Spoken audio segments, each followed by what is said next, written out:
Alléluia, Hosanna au Tout-Puissant, encore ce matin. Bien-aimés, recevez les salutations de la part du Père des Nations, l'apôtre du Frère Gabriel. Et il salue tous ses enfants spirituels dans le monde entier. Il salue tous les chrétiens dans le monde entier.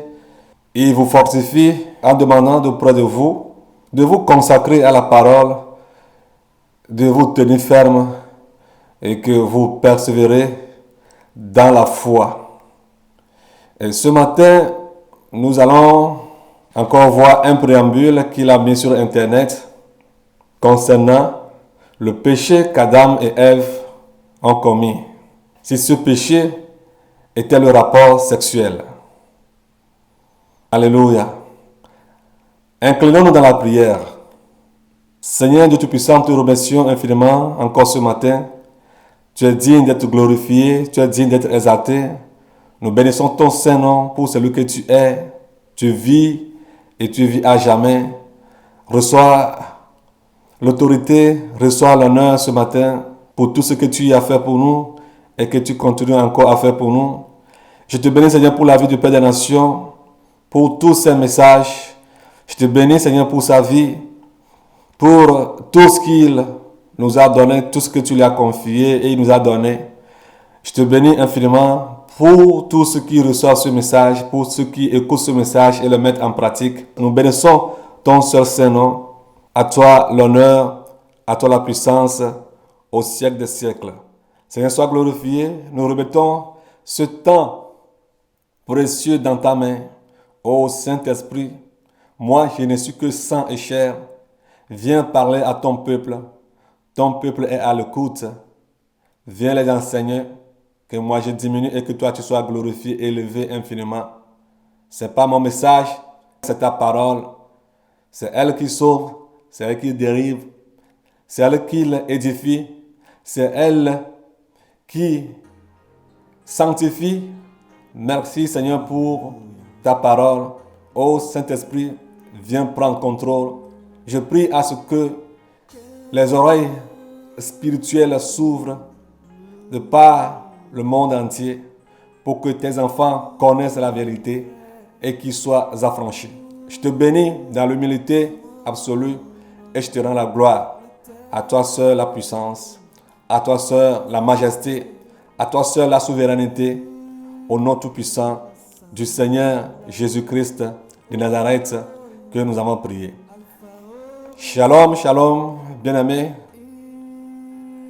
Belle sœur, beau frère dans le Seigneur Jésus-Christ, une fois encore, je viens vers vous avec les salutations précieuses de la part du Père des Nations qui ne cesse de prier pour vous, qui ne cesse de se souvenir de vous, comme l'apôtre Paul a dit, qui ne cesse de vous envoyer ces avertissements en vous demandant de vous tenir ferme, en vous demandant d'être inébranlable, en vous demandant d'être fidèle à la parole de Dieu, à vous focaliser sur le ciel, rien que le ciel, et non sur les hommes, et non sur ce que les hommes disent, en vous demandant de persévérer, en vous demandant de ne pas perdre pédale, en vous demandant de ne pas pédaler à l'envers, mais en vous demandant de vous tenir de la parole que vous avez écoutée d'auprès de lui, de la part du Seigneur Jésus-Christ, et vous tenez dans cette parole jusqu'à la fin.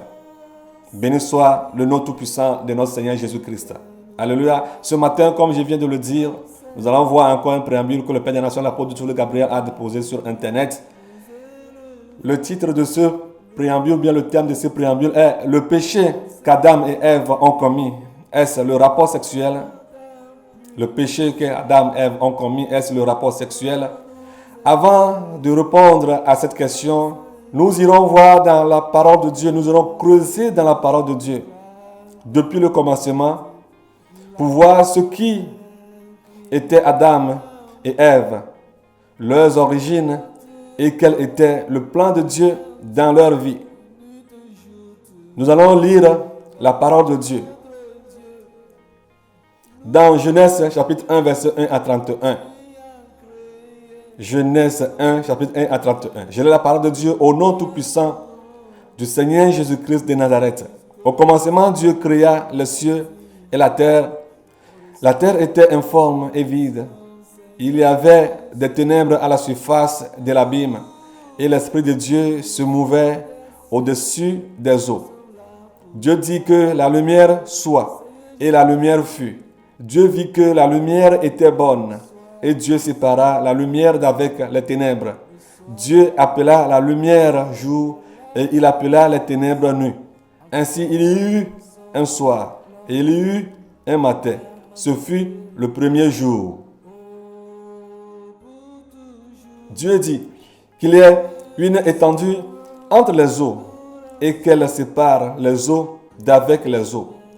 Et Dieu fit l'étendue et il sépara les eaux qui sont au-dessous de l'étendue d'avec les eaux qui sont au-dessus de l'étendue. Et cela fut ainsi. Dieu appela l'étendue ciel. Ainsi il y eut un soir, il y eut un matin. Ce fut le second jour. Dieu dit que les eaux qui sont au-dessous du ciel se rassemblent en un seul lieu et que le sec paraisse. Et cela fut ainsi. Dieu appela le sec terre et il appela l'amas des eaux mer. Dieu vit que tout cela était bon. Puis Dieu dit que la terre produise de la verdure, de l'herbe portant de la semence, des arbres fruitiers, donnant du fruit selon leur espèce et ayant en eux leur semence sur la terre. Et cela fut ainsi. La terre produisit de la verdure, de l'herbe portant de la semence selon son espèce, et des arbres donnant du fruit et ayant en eux leur semence selon leur espèce. Dieu vit que cela était bon. Ainsi il y eut un soir et il y eut un matin. Ce fut le troisième jour.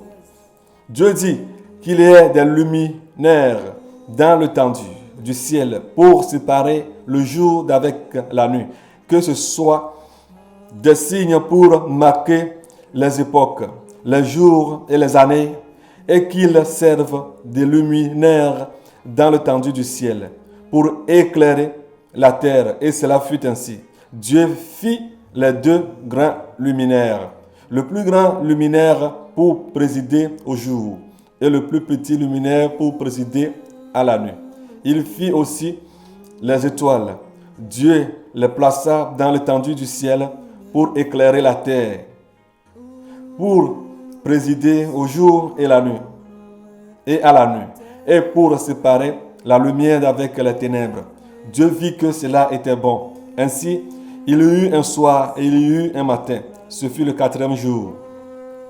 Dieu dit que les eaux produisent en abondance des animaux vivants et que des oiseaux volent sur la terre vers l'étendue du ciel. Dieu créa les grands poissons et tous les animaux vivants qui se meuvent et que les eaux produisirent en abondance selon leur espèce. Il créa aussi tout oiseau, ailé selon son espèce. Dieu vit que cela était bon. Dieu les bénit en disant, soyez féconds, multipliez et remplissez les eaux des mers, et que les oiseaux multiplient sur la terre. Ainsi il y eut un soir et il y eut un matin. Cela fut le cinquième jour. Dieu dit que la terre produise des animaux vivant selon leur espèce, du bétail, des reptiles et des animaux terrestres selon leur espèce, et cela fut ainsi. Dieu fit les animaux de la terre selon leur espèce, le bétail selon leur espèce, et tous les reptiles de la terre selon leur espèce. Dieu vit que cela était bon. Puis Dieu dit, faisons l'homme à notre image, selon notre ressemblance, et qu'il domine sur les poissons de la mer, sur les oiseaux du ciel, sur le bétail, sur toute la terre, et sur tous les reptiles qui rampent sur la terre. Dieu créa l'homme à son image, il le créa à l'image de Dieu, il créa l'homme et la femme. Dieu les bénit et Dieu leur dit, soyez féconds, multipliez, remplissez la terre. Soulignez là-bas, très bien. Dieu les bénit et leur dit, soyez féconds, soulignez bien là-bas, multipliez, remplissez la terre et l'assujettissez et dominez sur les poissons de la mer, sur les oiseaux du ciel et sur tout animal qui se meut sur la terre.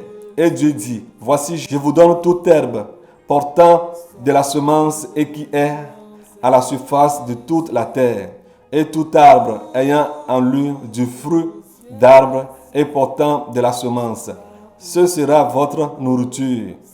Et à tout animal de la terre, à tout oiseau du ciel, et à tout ce qui se meut sur la terre, ayant en soi un souffle de vie, je donne toute herbe verte pour nourriture. Et cela fut ainsi.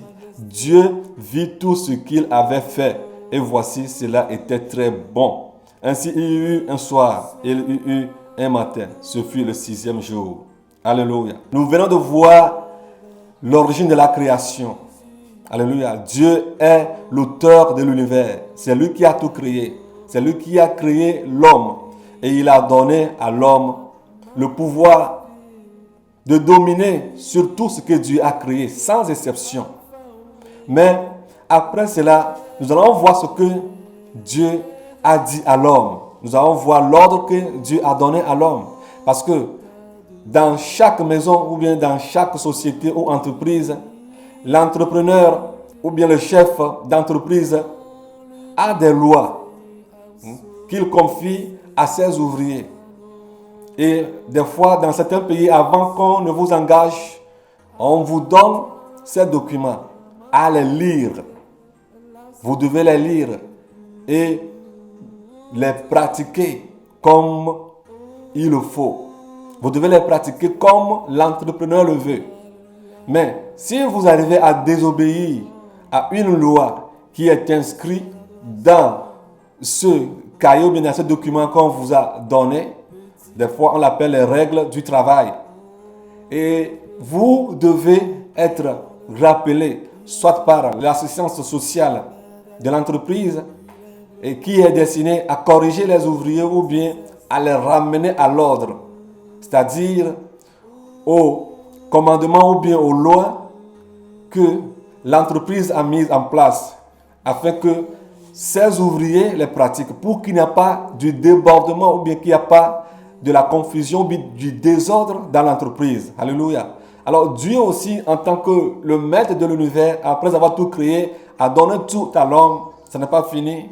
Il lui a donné un commandement, ce qu'il faut faire et ce qu'il ne faut pas faire. Des fois, dans nos lieux de travail, on nous dit de ne pas voler, que après avoir volé ou bien après avoir commis tel acte dans l'entreprise, que l'entrepreneur se voit dans l'obligation de renvoyer immédiatement, sans recours, son ouvrier X ou bien tel. Vrai ou faux? Et la plupart du temps, c'est ce qui se passe. Plusieurs sont renvoyés par rapport aux normes que l'entreprise demande, aux normes mises en place par l'entreprise. Par exemple, si vous querellez ou bien si vous avez commis des actes de vandalisme ou bien de racisme ou bien parfois des actes de la division ou bien de mépris, de quoi que ce soit dans l'entreprise, bien aimé, on va vous rappeler à l'ordre. Et il y a certains actes, quand vous les commettez, directement, on va vous renvoyer. Alors Dieu a mis en place une seule loi, un seul commandement. Et nous allons voir ce qu'il a dit à l'homme. Nous allons lire la parole de Dieu. Si nous voyons plus haut, alors Dieu donna l'ordre, Dieu donna ce commandement à l'homme, que le jour il mangera cet arbre qu'il a placé au milieu du jardin, le jour-là, il mourra certainement. C'est le commandement que Dieu a donné à l'homme. Alléluia. Avant qu'Ève ne fût créée, avant qu'Ève ne fût donnée à l'homme, Dieu donna ce commandement à l'homme. Le maître, le dominateur de tout l'univers, l'homme qui doit assujettir toute la terre. Dieu lui a donné ce commandement. L'Éternel Dieu dit, il n'est pas bon que l'homme soit seul. Je lui ferai une aide semblable à lui. L'Éternel Dieu forma de la terre tous les animaux des champs et tous les oiseaux du ciel. Et il les fit venir vers l'homme pour voir comment il les appellerait. Et afin que tout être vivant portât le nom que lui donnerait l'homme. Alléluia. Et l'homme donna des noms à tout le bétail, aux oiseaux du ciel et à tous les animaux des champs. Mais pour l'homme, il ne trouva point d'aide semblable à lui. Alors Dieu fit tomber un profond sommeil sur l'homme, qui s'endormit. Il prit une de ses côtes et referma la chair à sa place. L'Éternel Dieu forma une femme de la côte qu'il avait prise de l'homme et il l'amena vers l'homme. Alléluia. Et l'homme dit, voici cette fois celle qui est os de mes os et chair de ma chair. On l'appellera femme parce qu'elle a été prise de l'homme. Alléluia. C'est pourquoi l'homme quittera son père et sa mère et s'attachera à sa femme et ils deviendront une seule chair. L'homme et sa femme étaient tous deux nus et ils n'en avaient point honte. Adam et Ève étaient tous nus et pour eux cela était tout à fait normal. Nous verrons plus loin ce qui leur a amené la honte. Quel était le péché qu'a commis Adam et Ève? Alléluia. Adam et Ève en tant que mari et femme. C'est comme ça que Dieu les a créés. Alléluia. Mari et femme. Et pourquoi on devient mari et femme? Est-ce que c'est pour être compagnon ayant pour base les biens de ce monde ou bien ayant pour base un autre but quelconque? Qu'est-ce qui est à la base du foyer? Alléluia. Alors c'est la procréation. Mais avant d'aller vers la procréation, nous allons voir ce qui était le péché qu'a commis Adam et Ève. Qu'est-ce qu'Adam et Ève ont commis comme péché? Alléluia. Nous allons lire Genèse 3. Nous allons lire Genèse 3, versets 1 à 7. Le péché qu'a commis Adam et Ève. Genèse 3, 1 à 7. Je lis la parole de Dieu au nom tout-puissant du Seigneur Jésus-Christ de Nazareth. Le serpent était le plus rusé de tous les animaux des champs que l'Éternel Dieu avait fait. Il dit à la femme, Dieu a-t-il réellement dit, vous ne mangerez pas de tous les arbres du jardin? La femme répondit au serpent, nous mangerons du fruit des arbres du jardin, mais quant au fruit de l'arbre qui est au milieu du jardin, Dieu a dit, vous n'en mangerez point et vous n'y toucherez point, de peur que vous ne mouriez. Alors le serpent dit à la femme, vous ne mourrez point, mais Dieu sait que le jour où vous en mangerez, vos yeux s'ouvriront et que vous serez comme des dieux, connaissant le bien et le mal. La femme vit que l'arbre était bon à manger et agréable à la vue, et qu'il était précieux pour ouvrir l'intelligence. Elle prit de son fruit et en mangea. Elle en donna aussi à son mari, qui était auprès d'elle, et il en mangea. Les yeux de l'un et de l'autre s'ouvrirent. Ils connurent qu'il était nu, et ayant cousu des feuilles de figuier, ils s'en firent des ceintures. Alléluia. Praise the Lord. Adam et Ève, en tant que femme et mari, ont mangé ce fruit défendu par Dieu. C'est pourquoi nous voyons la Bible les appelle par l'homme, la femme, l'homme, la femme, l'homme, la femme. Alléluia. Si nous voyons plus loin, Dieu leur a dit d'aller se multiplier. La raison de leur unité, d'aller se multiplier, d'assujettir la terre. Ça, c'est l'ordre que Dieu leur a donné. Aujourd'hui, nous sommes sur le péché qu'Adam et Ève ont commis. Est-ce le rapport sexuel? Alors de là, ils ont péché. Nous voyons ce qui les a conduits dans le péché. Et nous voyons aussi la cause de leur rapatriement dans le jardin. Ils ont été rapatriés. Dieu les a chassés du jardin. Est-ce parce qu'ils se sont couchés que Dieu les a renvoyés du jardin? Non, mais parce qu'ils ont offensé Dieu. Le commandement que Dieu leur a donné de ne pas manger le fruit défendu, ils sont partis faire ce que Dieu n'a pas demandé. Ils sont partis faire un acte qui déplaît à Dieu. La désobéissance.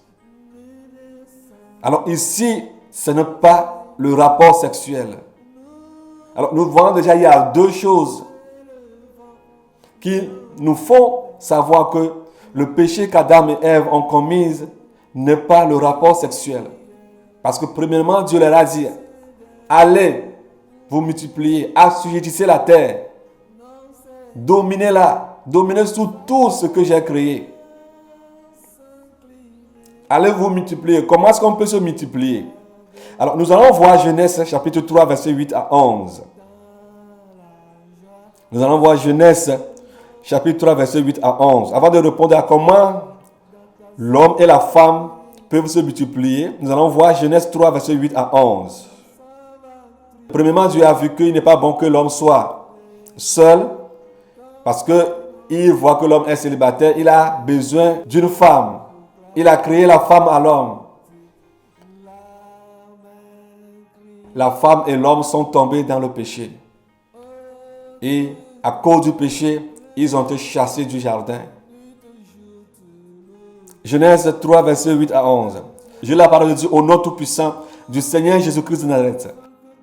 Alors ils attendirent la voix de l'Éternel Dieu qui parcourait le jardin vers le soir. Et l'homme et sa femme se cachèrent loin de la face de l'Éternel Dieu, parce qu'ils sont nus, au milieu des arbres du jardin. Mais l'Éternel Dieu appela l'homme et lui dit, « Où es-tu » Il répondit, « J'ai entendu ta voix dans le jardin et j'ai eu peur, parce que je suis nu et je me suis caché. » Et l'Éternel Dieu dit, « Qui t'a appris que tu es nu? Est-ce que tu as mangé de l'arbre dont je t'avais défendu de manger? » Alléluia. Alléluia. Dieu, avant qu'Adam ne le dise qu'il était nu, au moment où il mangeait même l'arbre, Dieu les voyait manger l'arbre. Dieu savait ce qu'il faisait. Alléluia. Mais Dieu, dans sa droiture, est venu vers Adam pour lui parler. Et eux, ils se sont cachés. Parce qu'ils savaient qu'ils n'étaient plus agréables à la présence de Dieu. Ils se sont cachés parce qu'ils sont tombés dans le péché. Et c'est le péché qui les a séparés de la présence de Dieu. La Bible a bien mentionné le péché. Si nous voyons ce que nous venons de lire dans Genèse 3, 1 à 7.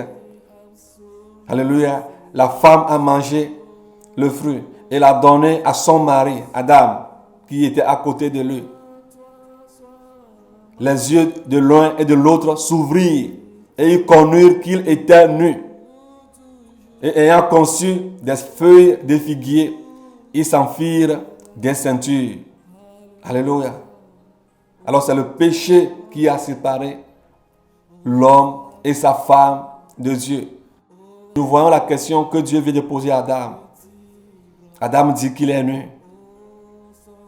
Qui t'a dit que tu es nu? Est-ce que tu as mangé de l'arbre dont je t'avais défendu de manger? Alors, ils ont mangé l'arbre défendu. Vous allez entendre certaines personnes, certains prédicateurs dire aujourd'hui que l'arbre qu'ils ont mangé, c'est le sexe, qu'ils se sont couchés. Et ils vont faire des croquis que l'arbre était au milieu du jardin. Que si on prend par exemple le corps humain, que le sexe de la femme et de l'homme se trouve au milieu du corps, au centre du corps. Que si on parle de l'arbre qui est au milieu du jardin, cela veut dire le sexe de la femme ou bien de l'homme qui se trouve au milieu du corps. Alléluia. Ça, c'est l'interprétation que les gens de ce monde donnent aujourd'hui aux gens. Et les gens avalent aveuglement ces pourritures. Et eux aussi commencent à le prêcher. Certains vont vous dire que Dieu se trouve dans le sexe. Parce que en disant que l'arbre se trouve au milieu, au centre du jardin, ils interprètent ce jardin comme étant le corps humain. Et ils interprètent cet arbre comme le sexe. Et ils interprètent le fait de manger cet arbre veut dire que l'homme et la femme se sont couchés ou bien ont eu des rapports sexuels. Cela veut dire que Dieu aussi se trouve dans le jardin, c'est-à-dire Dieu se trouve dans le sexe de la femme. Certains le disent aujourd'hui. Et c'est cet enseignement que plusieurs donnent aujourd'hui. Que Dieu se trouve dans le sexe de la femme. Que c'est là-bas que Dieu se trouve. Que tu cherches Dieu, il faut aller là-bas. Je ne suis pas en train de fabriquer des choses. Ces enseignements circulent partout. Bien-aimés, quand l'homme et la femme ont commis ce péché, Dieu les a renvoyés. Nous parlons du péché qui a fait que Adam et Ève sont chassés de la part de Dieu. Quel péché Adam et Ève ont commis? Est-ce le rapport sexuel? Tout ce que nous venons de lire, rien n'est collé au rapport sexuel. Alléluia. Nous allons voir ce que Dieu leur a dit. Les malédictions des auteurs du péché. Genèse 3, versets 12 à 19. Je la parole de Dieu au nom tout-puissant du Seigneur Jésus-Christ de Nazareth. L'homme répondit, la femme que tu as mise auprès de moi m'a donné de l'arbre et j'en ai mangé. La femme. Et l'Éternel Dieu dit à la femme, pourquoi as-tu fait cela? La femme répondit, le serpent m'a séduite et j'en ai mangé. L'Éternel Dieu dit au serpent, puisque tu as fait cela, tu seras maudit entre tout le bétail et entre tous les animaux des champs. Tu marcheras sur ton ventre et tu mangeras de la poussière tous les jours de ta vie. Je mettrai inimitié entre toi et la femme, entre ta postérité et sa postérité. Celle-ci t'écrasera la tête et tu lui blesseras le talon.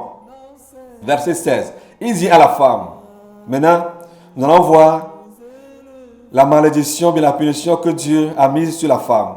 J'augmenterai la souffrance de tes grossesses. Grossesse, soulignez bien grossesse. Tu enfanteras avec douceur. Tu enfanteras. Et tes désirs se porteront vers ton mari. Ton mari, soulignez aussi ton mari. Mais il dominera sur toi. C'est quoi alors la grossesse de la femme? Alléluia. Nous venons de dire que le terme de cet enseignement, c'est le péché que l'homme et la femme ont commis. Est-ce le rapport sexuel? C'est quoi alors la grossesse de la femme? La grossesse, c'est l'ensemble des phénomènes se déroulant entre la fécondation et l'accouchement, durant lesquels l'embryon puis le fœtus se développent dans l'utérus maternel, état correspondant de l'organisme féminin.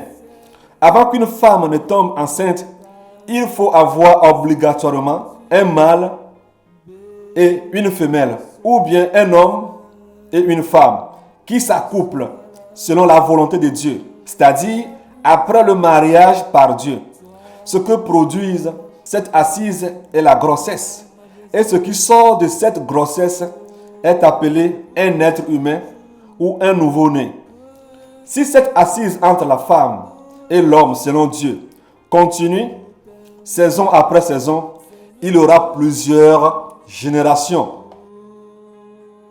Il y aura plusieurs nouveau-nés. C'est pourquoi Dieu parle des grossesses de la femme, d'Ève, qu'elle mettra au monde plusieurs enfants durant son assise du couple avec son mari Adam. Une autre question est, Adam et Ève avaient-ils des relations sexuelles avant ou après le manger du fruit défendu par Dieu? Notons bien ici le fruit et le sexe. Dieu les avait-il donné feu vert de se connaître avant leur chute? Ce sont des questions. Lisons Genèse 1, verset 27 à 28. J'ai la parole de Dieu au nom tout-puissant du Seigneur Jésus-Christ de Nazareth. Dieu créa l'homme à son image. Il le créa à l'image de Dieu. Il créa l'homme et la femme. Dieu leur bénit et Dieu leur dit, soyez féconds, multipliez, remplissez la terre et l'assujettissez et dominez sur les poissons de la mer, sur les oiseaux du ciel et sur tout animal qui se meut sur la terre. Avant de venir sur le mot fécondité, ce qui veut dire multiplication et remplissage, nous allons voir le sens de la procréation. La procréation est-elle de Dieu? Si oui, depuis quand? Alléluia. La procréation, c'est l'action de procréer. Synonyme est égal à engendrement, génération, multiplication. Nous avons deux types de procréation. L'une qui est de Dieu et l'autre qui est du malin. La procréation naturelle, telle que Dieu l'a instaurée depuis le jardin, c'est-à-dire ce qui est écrit dans Genèse 1, le verset 27 à 28, qui provient de l'assise sexuelle entre l'homme et la femme. La procréation médicalement assistée, c'est-à-dire le PMA. C'est l'ensemble des procédés qui permettent la fusion d'un ovule et d'un spermatozoïde humain sans relation sexuelle par une intervention médicale, insémination artificielle ou fécondation in vitro avec transfert de l'embryon dans l'utérus maternel, ce qui n'est pas de Dieu. La plupart des enfants qui naissent de cette procréation sont des enfants fabriqués ou des enfants démons. Il dit à l'homme, puisque tu as écouté la voix de ta femme et que tu as mangé de l'arbre au sujet duquel je t'avais donné cet ordre, tu n'en mangeras point. Le sang sera maudit à cause de toi. C'est à force de peine que tu en tireras ta nourriture tous les jours de ta vie. Alléluia. Il te produira des épines et des ronces, et tu mangeras de l'herbe des champs. C'est à la sueur de ton visage que tu mangeras du pain, jusqu'à ce que tu retournes dans la terre d'où tu as été pris, car tu es poussière, et tu retourneras dans la poussière. Comparaison du plan de Dieu dans la vie de l'homme au niveau de la procréation avant et après la chute de l'homme. La sexualité d'Adam et Ève est-elle la cause de leur chute? Est-ce cela qui a été la cause de leur chute d'après tout ce que nous venons de voir? La réponse est non. Adam et Ève, selon l'ordre du Seigneur Dieu, pouvaient-ils se procréer sans se connaître comme femme et mari? La réponse est non. Genèse 4, verset 1 à 2. Je la parole de Dieu au nom tout-puissant du Seigneur Jésus-Christ de Nazareth. Adam connut Ève. Souligné connu. Adam connut Ève. Sa femme, souligné sa femme. Elle a conçu, souligné conçu. Et enfantant Caïn. Et elle dit, j'ai formé un homme avec l'aide de l'Éternel. Alléluia. Elle enfanta encore son frère Abel. Abel fut berger et Caïn fut laboureur. Adam connut Ève veut dire Adam s'est couché ou a eu des relations sexuelles avec Ève. Parce que c'est ce que Dieu leur a dit dès le commencement. Allez, multipliez-vous, assujettez la terre. Avant qu'ils ne tombent dans le péché, avant qu'ils ne mangent le fruit défendu, Dieu leur a déjà donné le feu vert d'aller se procréer, d'aller se connaître et d'aller avoir des enfants. Que Ève ait des grossesses, que Ève enfante et que Ève donne des générations. Alléluia. Comment est-ce qu'une génération peut sortir de deux personnes en tant que femme et homme sans que ceux-ci ne se connaissent? Alléluia. Ève a eu la grossesse et Caïn et Abel sont sortis de ces grossesses. Alléluia. Genèse 4, verset 25 nous dit quelque chose. Nous allons lire la parole de Dieu au nom tout-puissant du Seigneur Jésus-Christ de Nazareth. Adam connut encore sa femme. C'est-à-dire, Adam s'est encore couché avec Ève. Adam a eu des relations sexuelles avec Ève. Elle enfanta un fils et l'appela du nom de Seth. Car, dit-elle, Dieu m'a donné un autre fils à la place d'Abel, que Caïn a tué. Dieu est-il encore de nos jours pour la procréation qu'il avait établie entre Adam et Ève, c'est-à-dire entre homme et femme, si cela constituait un péché pour nos grands-parents, Adam et Ève? Si Adam et Ève se sont couchés et cela était pour eux un péché, Dieu, qui est le même aujourd'hui, hier, éternellement, peut-il encore autoriser à nos ses enfants aujourd'hui de continuer à se procréer, de continuer à se connaître entre nous en tant que femmes et hommes, selon les ordres, selon les lois, selon les procédures divines? Psaume 127, verset 3. Nous allons lire la parole de Dieu au nom tout-puissant du Seigneur Jésus-Christ de Nazareth. Psaume 127, verset 3. Voici les fils sont un héritage de l'Éternel. Alléluia. Ça, c'est après Adam et Ève, ça. Après Adam et Ève. Voici des fils sont un héritage de l'Éternel. C'est-à-dire, les fils, c'est-à-dire fils, filles comme garçons sont un héritage de l'Éternel.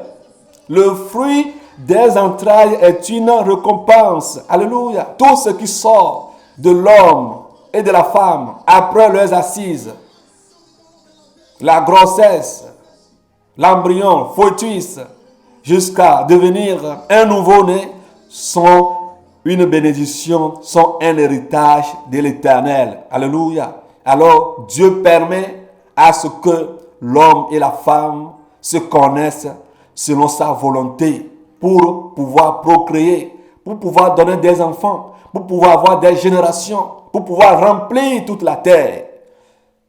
Le péché qu'Adam et Ève ont commis n'est pas le rapport sexuel. Bien-aimé, si quelqu'un vous rencontre en route et commence à vous donner, à vous prêter ses pourritures, quittez-le seulement parce qu'il est dans l'aveuglement. Il ne connaît pas la parole de Dieu. Il ne connaît pas celui qui est Dieu.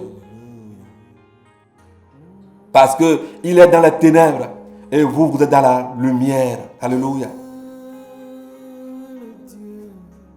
Nous allons lire Deutéronome 28, verset 11. Deutéronome 28, verset 11. J'ai la parole de Dieu au nom tout-puissant du Seigneur Jésus de Nazareth. L'Éternel te comblera de bien en multipliant le fruit de tes entrailles, le fruit de tes troupeaux et le fruit de ton sort, dans le pays que l'Éternel a juré à tes pères de te donner. Alléluia. Le fruit de tes entrailles. Alléluia. Ça, c'est la procréation.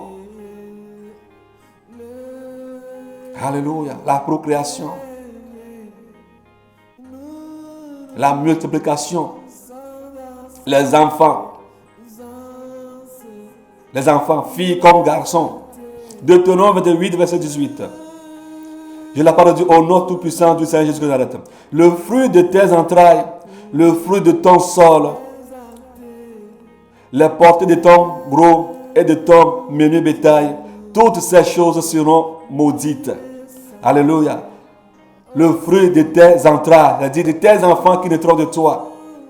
Si vous ne respectez, vous n'obéissez pas à la parole de Dieu, vous n'écoutez pas les ordres de l'Éternel, vos enfants seront maudits.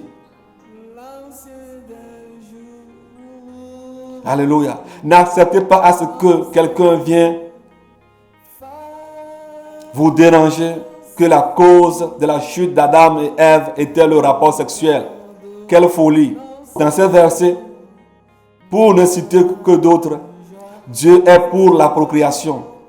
Pas n'importe quelle procréation, mais celle que lui-même a fondée. C'est-à-dire entre l'homme et la femme. Alors vous qui êtes mariés dans le Seigneur, travaillez et donnez-en. Amen. Vous qui attendez les enfants du Seigneur, attendez dans la patience et ne vous pressez pas, car le Seigneur a des surprises pour vous.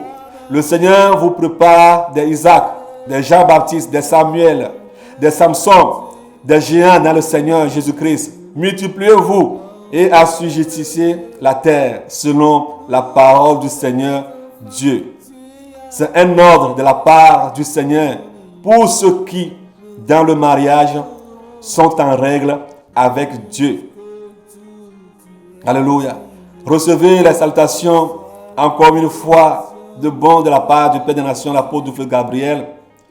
Le Seigneur vous bénisse, que sa paix soit avec vous et que son ardeur vous remplit, que sa paix soit avec vous jusqu'à la fin des temps. Soyez tous bénis. Seigneur Jésus-Christ, je te loue infiniment, Seigneur, pour cet enseignement.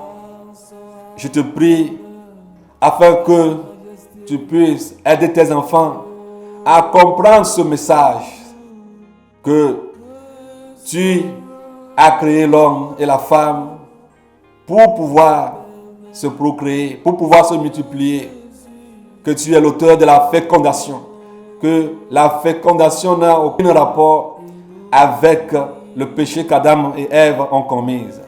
Mais une fécondation qui n'est pas basée sur toi, qui n'est pas de ta volonté, devient automatiquement un péché. Alors je demande à ce que tu puisses aider tes enfants à savoir que tu es le maître du foyer, tu es le maître du couple, tu es le maître de la fécondité, tu es le maître de la multiplication, tu es le maître qui veut que la femme et l'homme que tu as créés à ton image, que tu as assemblés ensemble, puissent pouvoir se procréer. Je bénis ton seul Saint-Nom et que les enseignements faux qui circulent concernant le péché entre la femme et l'homme, en disant qu'ils ont eu des rapports sexuels, que tes enfants soient éclairés et que ces enseignements ne soient plus des doutes dans leur vie. Éternel des armées, sois glorifié, sois béni infiniment pour cet enseignement. Je bénis ton seul Saint-Nom. Nous confions la suite de nos jours en tes mains. Sois glorifié et sois exalté. Au nom tout-puissant du Seigneur Jésus-Christ de Nazareth, j'ai prié. Amen, amen, amen, amen. Shalom, shalom, shalom, shalom, shalom, shalom, shalom, shalom. Alléluia.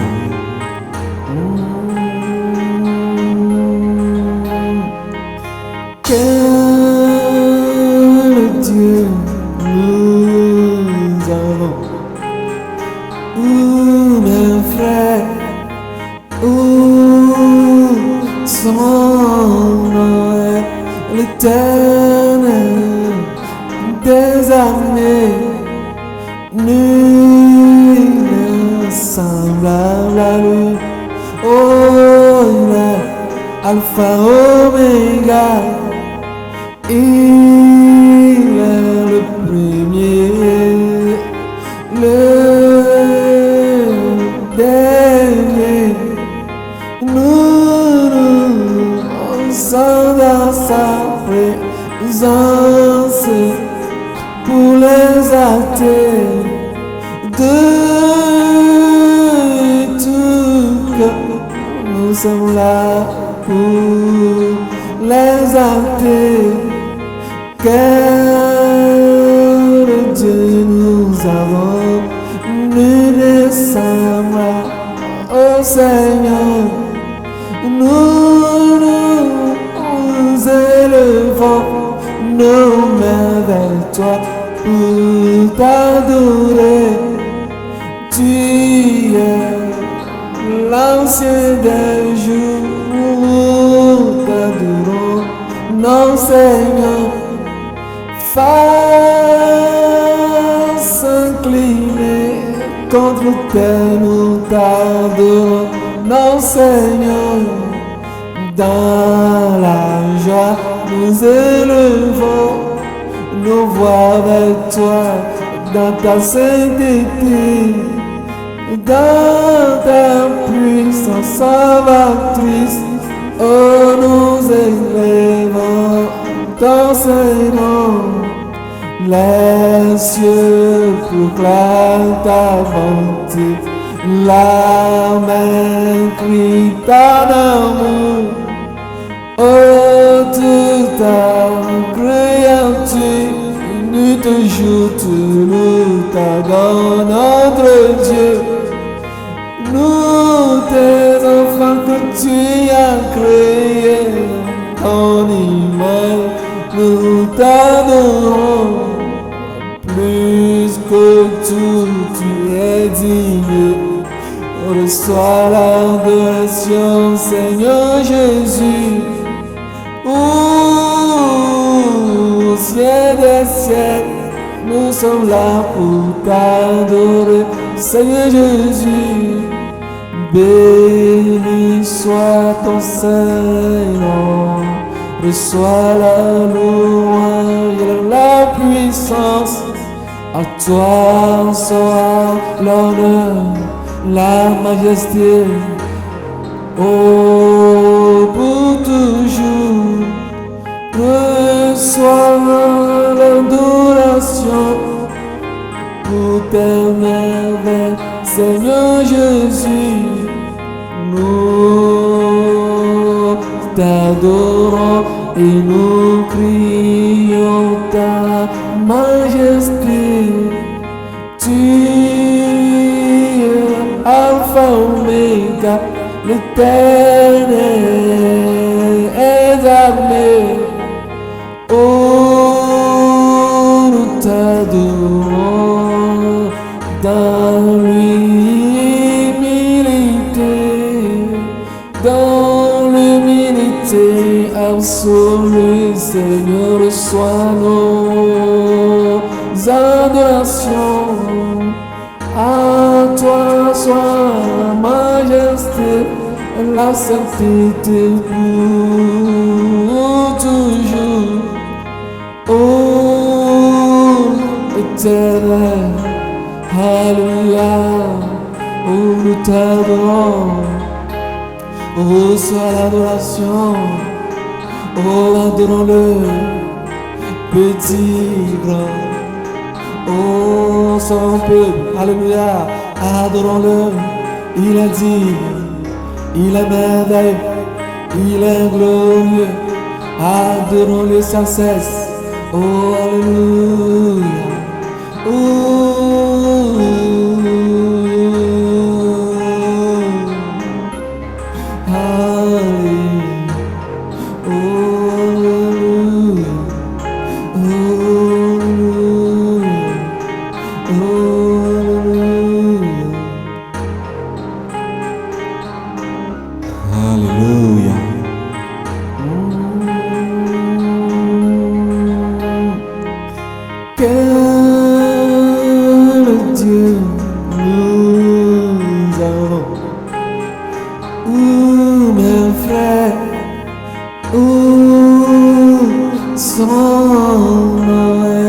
L'éternel des armées, nul n'est semblable à lui.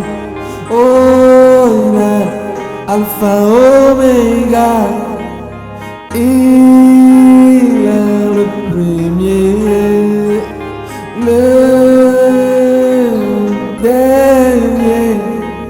Nous sommes dans sa présence pour les athées de tout cœur. Nous sommes là pour les athées. Quel Dieu nous avons, nous descendons au Seigneur. Nous élevons nos mains vers toi pour t'adorer. Tu es l'ancien des jours, nous t'adorons, non Seigneur. Face inclinée contre terre, nous t'adorons, non Seigneur. Dans la joie, nous élevons nos voix vers toi. dans ta sainteté, dans ta puissance salvatrice. Oh, nous élevons ton Saint-Nom. Les cieux proclament ta bonté, la main crie ton amour. Oh, toute ta créature, nuit et jour, tu nous t'adonnes, notre Dieu. Nous, tes enfants que tu as créés, ton image, nous t'adorons. Plus que tout, tu es digne. Reçois l'adoration, Seigneur Jésus. Au ciel des ciels, nous sommes là pour t'adorer, Seigneur Jésus. Béni soit ton Saint-Nom. Reçois la louange et la puissance. À toi soit l'honneur, la majesté, oh, pour toujours. Reçois l'adoration pour tes merveilles, Seigneur Jésus. Nous t'adorons et nous crions ta majesté. Tu es Alpha Omega, l'Éternel exalté. Oh, nous t'adorons dans l'humilité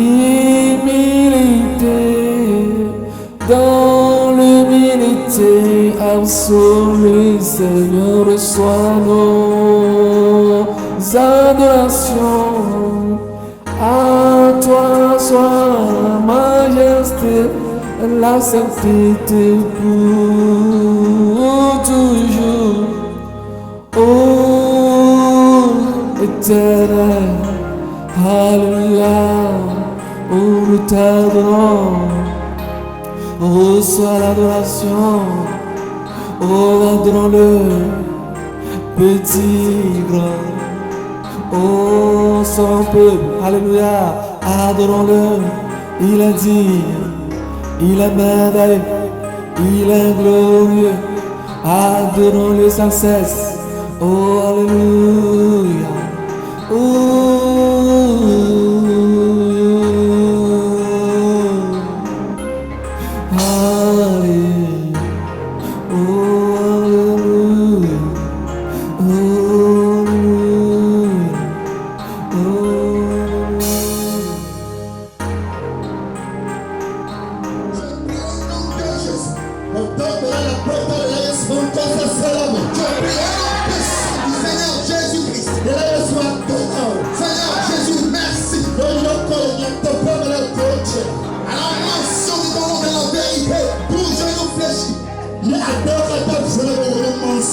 Et du nom de ton Père, ce que tu as le Dieu omnipotent, avec ton retour.